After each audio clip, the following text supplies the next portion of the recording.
Okay, I'm going to show you a little slideshow, and I'm going to read a little bit on reparenting the inner child and how this works when we've been through a traumatic childhood. What happens is that we grow up and we have an inner critic that basically will annihilate us, and the only way through this is re-educating ourselves. The book that I'm reading from is Pete Walkers Complex PTSD, From Surviving to Thriving.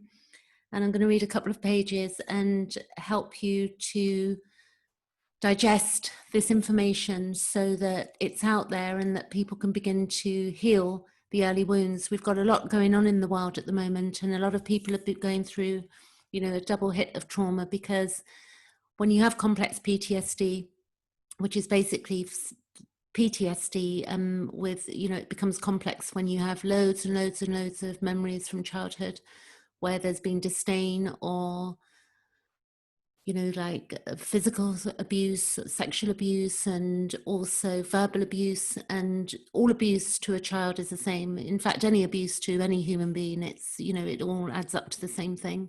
It can be very painful, and it can lead to all sorts of issues in adulthood, how we interact with others and the people we choose. So here's a bit of information that hopefully will assist you on looking at where you're at. And this is the book that I'm reading from, you can see on the screen. So Reparenting, this page is page 57 of the book. Reparenting is a key aspect of relational healing. It is primarily a process of addressing the many developmentally arrested needs of the traumatized child that we were. In this book, we repeatedly address the two most fundamental of these needs: love and protection. So if you think about it, like, even if you look in the wild, like babies being born in the wild, they get love and they get protection, and they get that pretty full on until they can look after themselves. And a lot of people, sadly, are born into families where there is no love and there's no protection. And when that's not a given in childhood, which is a right, being born into this world, having love and protection, it means that there's a lot of suffering and a lot of misunderstanding in our own inner world.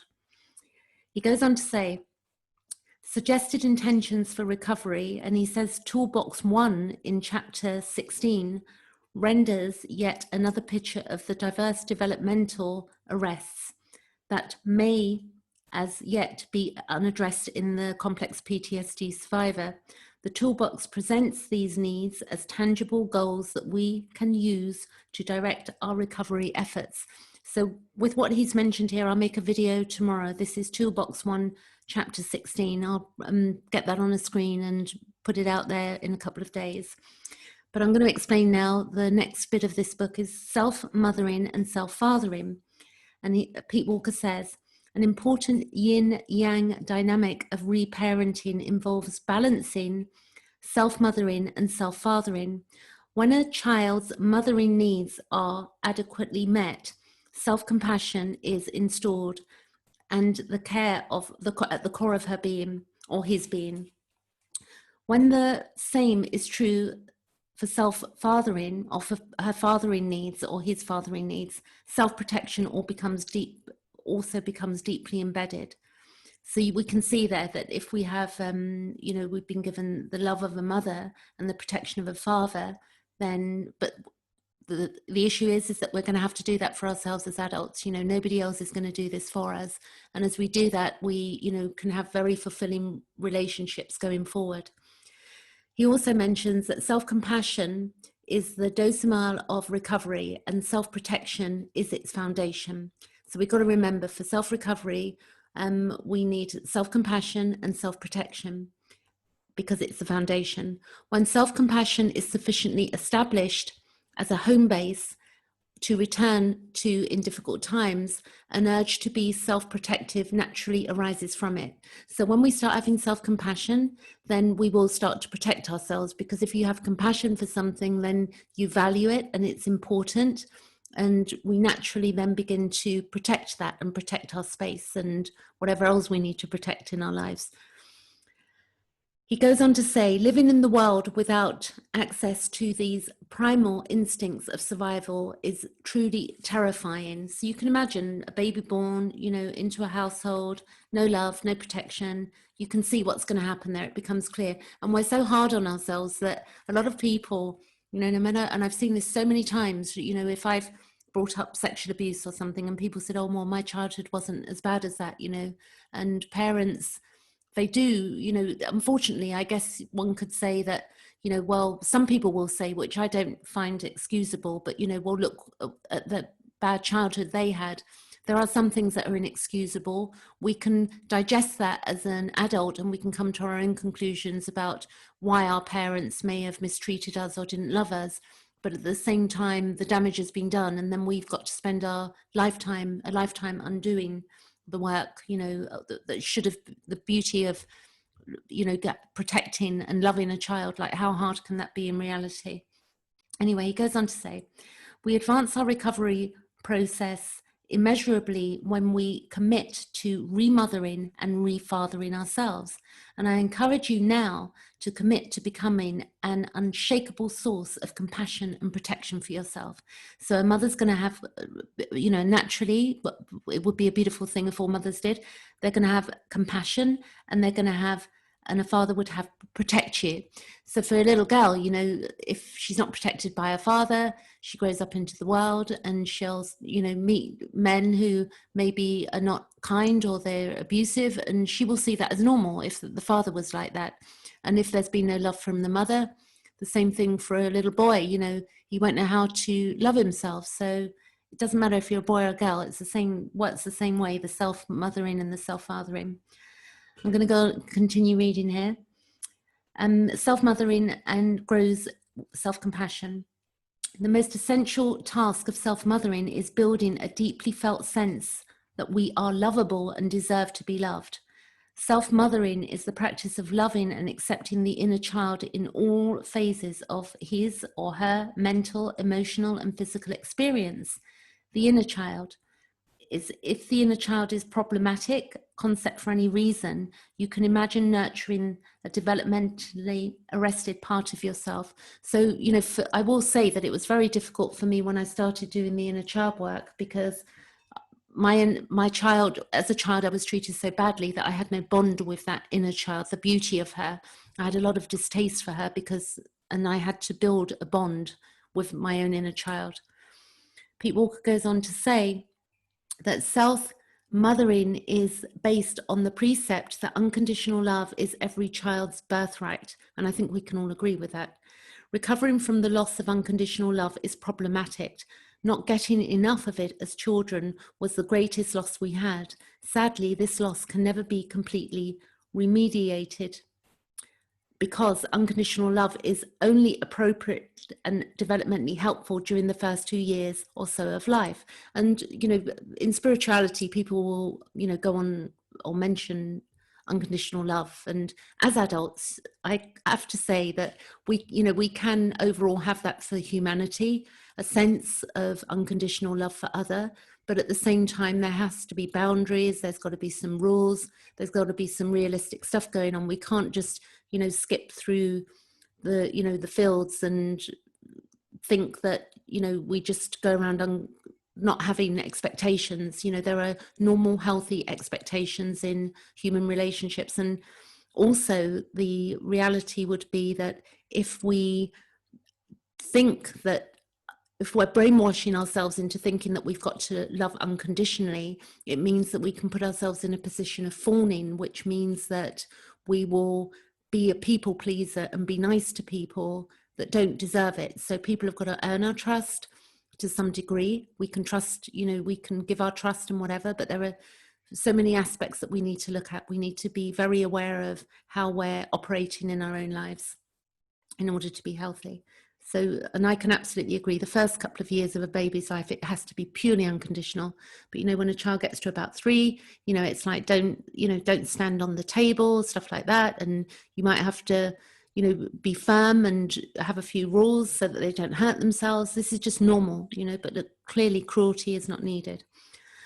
After this time, the toddler has begun to learn that human love comes with some conditions. Although love still needs to be copious at this time, the child must be gently shown their behavior, like hitting, biting, and breaking things, are not acceptable. The period of unconditional love has begun. The period of conditional love has begun and is successfully guided via a gradual increase in learning about necessary and healthy limits and the rules. The toddler who receives good enough parenting learns relatively easy to survive the very gradually diminishing supply of unconditional love. During this time, she learns little by little that other people also have rights and needs. Her absolute entitlement to gratification is coming to an end, and the needs of her parents will not always be forfeited in to accommodate her. Once again, psychological health is based on having about 2 years of this no questions asked entitlement to unconditional love. It is the normal, healthy narcissism that Freud described as the majesty, the baby. Serious problems occur, however, when the toddler does not begin to learn that there are limits to his original or her original entitlement. If there are no limits for too long, then the journey towards adulthood can turn into narcissism can begin. On the other hand, if there are too many limits too soon, the matrix of trauma begins to form. So, for parents listening to this, clearly there has to be a balance. And then for ourselves, we have to look back to see what actually took place. And then we can begin to have compassion for ourselves. Enlightened parents introduce limits slowly but surely. They do it at such a rate that by the time the child reaches adolescence, he can balance satisfying his needs with helping his intimates to satisfy theirs. He learns to be sharing and reciprocal, a developmental task that is essential to keeping intimacy alive in his life. Complex PTSD is a syndrome of the dearth of unconditional love, or what the great therapist Carl Rogers called the unconditional positive regard. Complex PTSD can also occur when unconditional love is shut off or shut in and all or nothing way early in childhood. Some parents can shower love on babies, but as soon as the child begins toddling around and expressing a will of her own or his own, they become severely punished and rejecting. So we can see this go on, and this is good. I really want you to see if you can get a copy of this book to help you progress in your own life. And I do sessions as well on Zoom. I'm also an evolutionary astrologer, but I also do these sessions to help people understanding their wounding and tie that in with my evolutionary astrology. And I've got lots of wisdom that I can share based on my own collective knowledge over the years. I'm just going to give you a list of common complex PTSD symptoms and emotional flashbacks. So what can happen is that when we have mistreatment, we have a tyrannical inner and outer critic. We can be filled with toxic shame. We can have self-abandonment, social anxiety, abject feelings of loneliness and abandonment. We can have a fragile self-esteem, attachment disorder, developmental arrests, relationship difficulties, radical mood vacillations, disassociation, hair-triggering fight-flight response, oversensitivity to stressful situations, and suicidal ideation. Here is a list of what follows common developmental arrests that occur in CPTSD, and you may find that you experience a diminishment or absence of these key features of a healthy human being.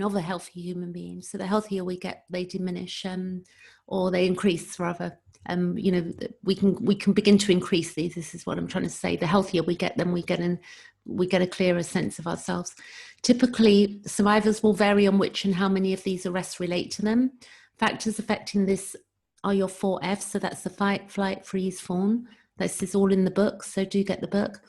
Your childhood abuse neglect pattern, your innate nature, and any recovery work that you may have already accomplished. So we're looking at, self-acceptance. So if we've been treated really badly, we may not be able to have self-acceptance. Clear sense of identity, self-compassion, self-protection, a capacity to draw comfort from relationship, the ability to relax, capacity for full self-expression, willpower and motivation, peace of mind, self-care, and a belief that life is a gift and self-esteem, self-confidence. So if you see here at the bottom of the page, you've got Pete Walker Pete-Walker.com. So visit that page also. There's some great stuff there. And then it is a beautiful flower a friend of mine took. And this is a reminder that we are here to bloom and believe it, because it's the truth. And the undoing can begin as we begin to face our fears of dealing with this. And then, you know, having meetings with people. Like I have meetups for women on meetup.com. I've also got a ladies group on called For Anxiety, PTSD. And there's so many resources out there, and you don't need to stay stuck. Okay, so do reach out if you need help. Thank you for watching, and I'll be back with some more of this tomorrow. Thank you.